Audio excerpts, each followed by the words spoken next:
Class 8 क्या पढ़ना है भाई? साइंस चैप्टर 3 माइक्रो ऑर्गेनिज्म यानी सूक्ष्म जीव। जहाँ तक पढ़ लिए हैं वहाँ से आगे देखना है। पहला टॉपिक्स क्या है? कृषि कार्य में सहायक। देखिए टॉपिक्स क्या है? कृषि कार्य में सहायक सूक्ष्म जीव। ये सहायक समझिए या उपयोगी सूक्ष्म जीव को देखिए। कृषि कार्य में क्या सहायक या उपयोगी कौन से सूक्ष्म जीव क्या करते हैं? कृषि के काम करने में फायदेमंद होते हैं। तो ध्यान से देखिए,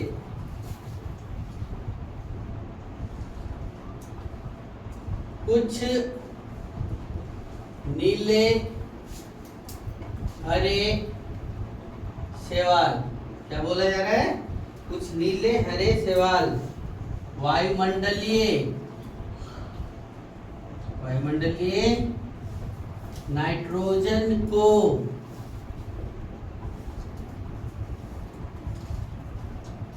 स्थिरीकरण कर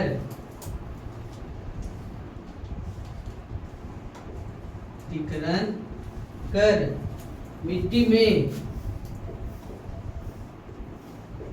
उर्वरा शक्ति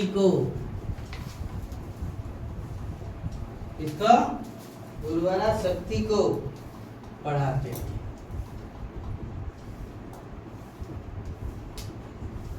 उर्वरा शक्ति को क्या करते हैं? बढ़ाते हैं। फिर देखिए, कुछ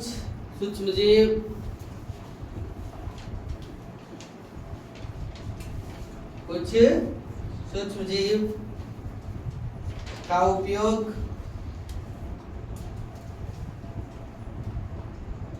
बायो फर्टिलाइजर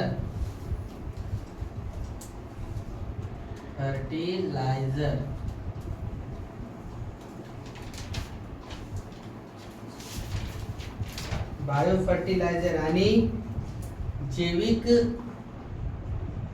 खाद एवं बायोपेस्टिसाइड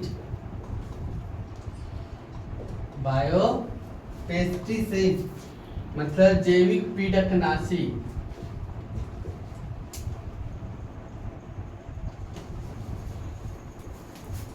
बनाने में किया जाता है।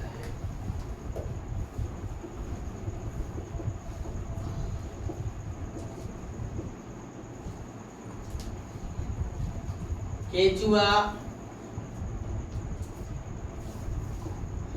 किसानों का क्या है? परम मित्र है। देखिए क्या क्या लिखे। नीला हरा शैवाल क्या करता है? वायुमंडल के नाइट्रोजन को यानी वायुमंडलीय नाइट्रोजन को स्थिरीकरण कर मिट्टी में उर्वरा शक्ति को क्या कर देता है? बढ़ाता है। आगे क्या है? कुछ सूक्ष्म जीव का उपयोग बायो फर्टिलाइजर मतलब क्या? खाद बनाने में किया जाता है। जैविक खाद बनाने में हम लोग जो गोबर उठा के रखते हैं घरों से, उस गोबर को क्या करता है? गोबर के तो बड़े बड़े कण होते हैं, उसको क्या छोटे छोटे कणों में तोड़ने का काम करता है। जैविक खाद बनाने का काम करता है। बायोपेस्टिसाइड हम लोग भी बना लेते हैं घर में भी, है ना। अनेक पीड़कनाशी मतलब क्या करना कि जो छोटे छोटे पेड़ लग गए, उस पेड़ों पर पौधों पर क्या किया जाता है? दवा छिड़क दिया जाता है। तो हम लोग घर में भी तैयार करते हैं। जैसे एक एग्जांपल बनाते हैं, प्याज हम लोग घर में उपजाते हैं कि नहीं? हाँ। और जब प्याज उपजाते हैं तो उसमें हम लोग क्या डाल देते हैं? घर का जला हुआ राख डाल देते हैं। यानी जो घर में हम लोग चूल्हा जलाते हैं, उससे जो राख आता है, उस राख को डालते हैं कि नहीं? उससे क्या फायदा होता है? उस पर कोई कीड़ मकोड़े नहीं बैठे। तो हम लोग बायोपेस्टिसाइड भी बनाने का काम कर लेते हैं। केचुआ तो किसानों का परम मित्र है। क्यों? क्योंकि वो मिट्टी को हर समय क्या करता है? भुरभुरा बनाए रखता है।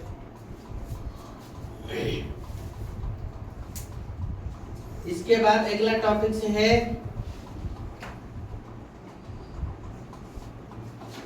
पर्यावरण संरक्षण और क्या सूक्ष्मजीव। पर्यावरण संरक्षण और क्या सूक्ष्मजीव। यानी पर्यावरण का क्या संरक्षण करता है सूक्ष्मजीव, उसको देखेंगे। तो सूक्ष्मजीव ध्यान से देखिए, सूक्ष्मजीव मरे हुए अपशिष्ट पदार्थों को, मरे हुए क्या अपशिष्ट पदार्थों को अपघटन कर, पदार्थों को अपघटन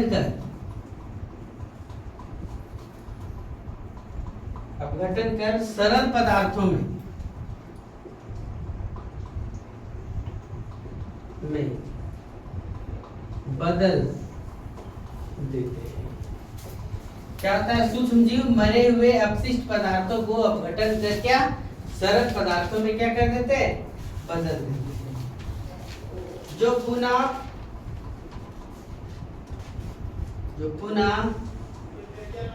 उपयोग में ला सकते हैं, जो पुनः उपयोग में क्या कर सकते हैं, ला सकते हैं। और इसका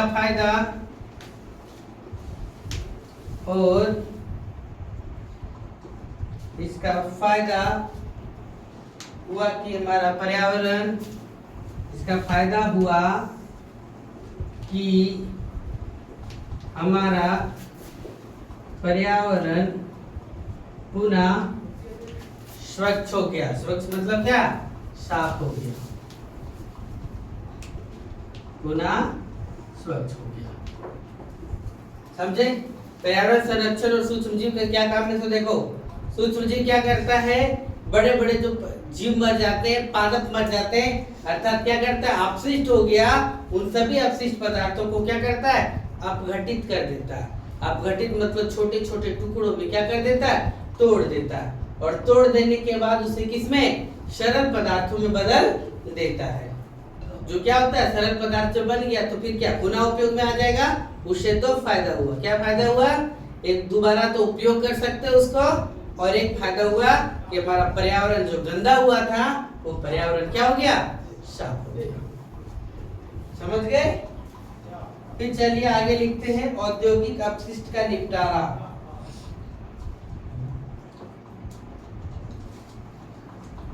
औद्योगिक अपशिष्ट का निपटारा। देखो औद्योगिक अपशिष्ट का निपटारा करने के लिए भी सूक्ष्मजीव क्या करते हैं, मदद करते हैं। सूक्ष्मजीव, ये सूक्ष्मजीव पेट्रोलियम, ये सूक्ष्मजीव विषैले पदार्थ, ऐसे लिखो, ये सूक्ष्मजीव विषैले पदार्थ जैसे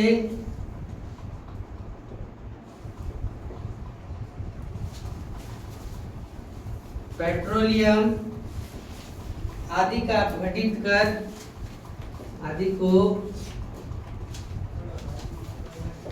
अपघटित कर सूक्ष्म में बदल देते हैं,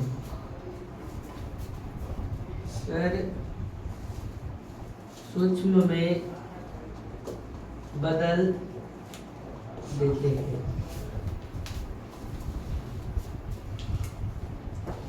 औद्योगिक अपशिष्ट को, औद्योगिक अपशिष्ट का निपटारा करने में भी सूक्ष्मजीव अहम भूमिका निभाते हैं।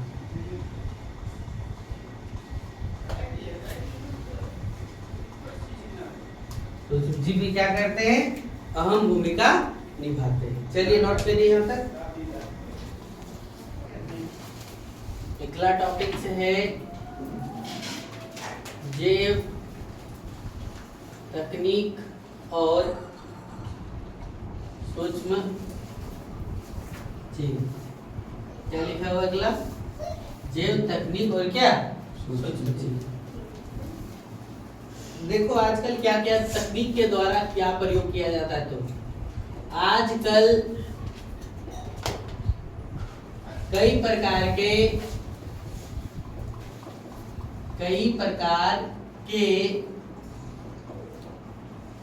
शैवाल का उपयोग बायोगैस, इसमें बायोगैस, बायोडीजल,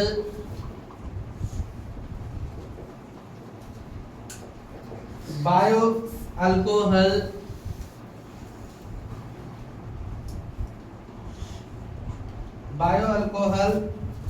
बायो ईंधन ETC के रूप में, ETC के उत्पादन में किया जाता है।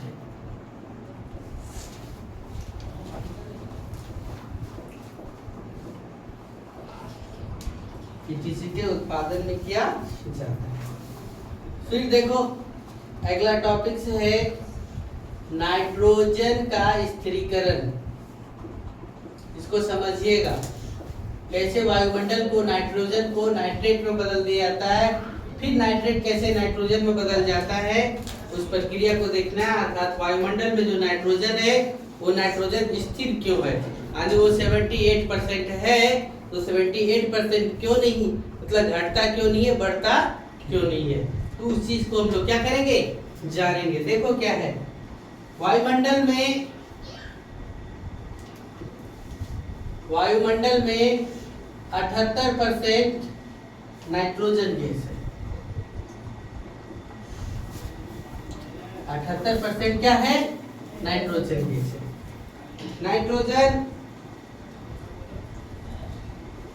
नाइट्रोजन सभी सूक्ष्म जीव के लिए या सूक्ष्म जीव के लिए आवश्यक तत्व है। सूक्ष्म जीव क्या है, सभी के लिए आवश्यक तत्व है। यह प्रोटीन, न्यूक्लिक अम्ल, पर्णहरित एवं विटामिन में उपस्थित होता है, एवं विटामिन में उपस्थित होता है। पौधे तथा जंतु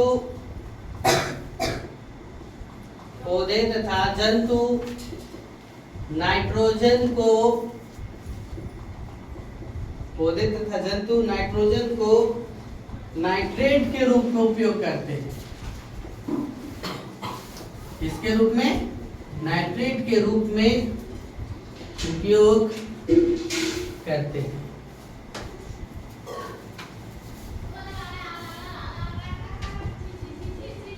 वायुमंडलीय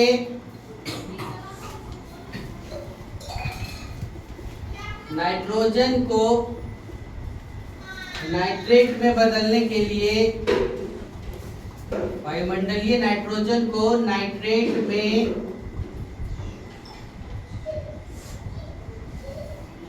बदलने के लिए कुछ सहजीवी सूक्ष्मजीव, कुछ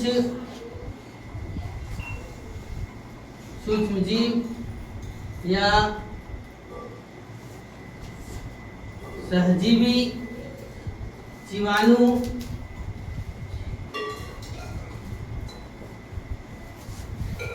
राइजोबियम,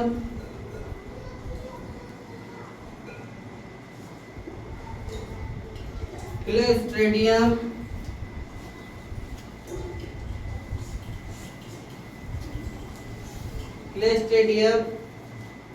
एरिस्टोबैक्टीरिया,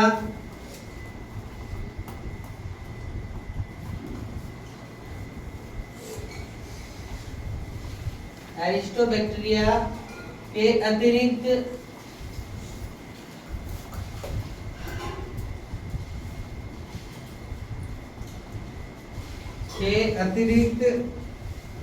जो हम नामक जलीय जीव के द्वारा किया जाता है। इस प्रक्रिया को नाइट्रोजन स्थिरीकरण कहते हैं। नीचे मिटा दे।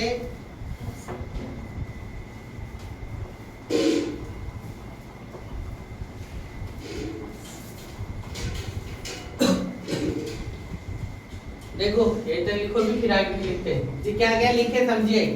जैव तकनीक और सूक्ष्मजीव।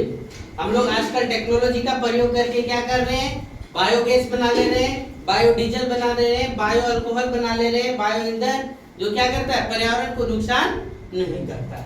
अब नाइट्रोजन स्थिरीकरण में क्या लिखा गया, देखो वायुमंडल में 78% नाइट्रोजन गैस है ना, वो फिक्स है, ना घट रहा है ना बढ़ रहा है। देखो नाइट्रोजन सभी सूक्ष्मजीव के लिए आवश्यक क्या है, तत्व है। या प्रोटीन, न्यूक्लिक अम्ल, पर्णहरित और विटामिन के रूप में क्या होता है, उपस्थित होता है। पौधों तथा जंतु नाइट्रोजन को डायरेक्ट नहीं, नाइट्रेट के रूप में उपयोग करते हैं। नाइट्रोजन वायुमंडल से डायरेक्ट उपयोग में आता तो घट पर क्या होता, जरूरत जितना होता उतना अधिक खर्च भी हो जाता। तो जो होता है हम लोग क्या, नाइट्रोजन को किसमें, नाइट्रेट के रूप में। और इन नाइट्रेट को कौन कौन बदल देता है, नाइट्रोजन को नाइट्रेट में कौन कौन बदल देता है, तो कुछ जीवाणु है, कोलेस्ट्रोडियम है, ये सब क्या करता है, जी क्या करता है, बदल देता है नाइट्रोजन को किसमें, नाइट्रेट में। तो इस प्रक्रिया को क्या कहा गया, नाइट्रोजन स्थिरीकरण कहते हैं। चलिए नोट करिए यहाँ तक।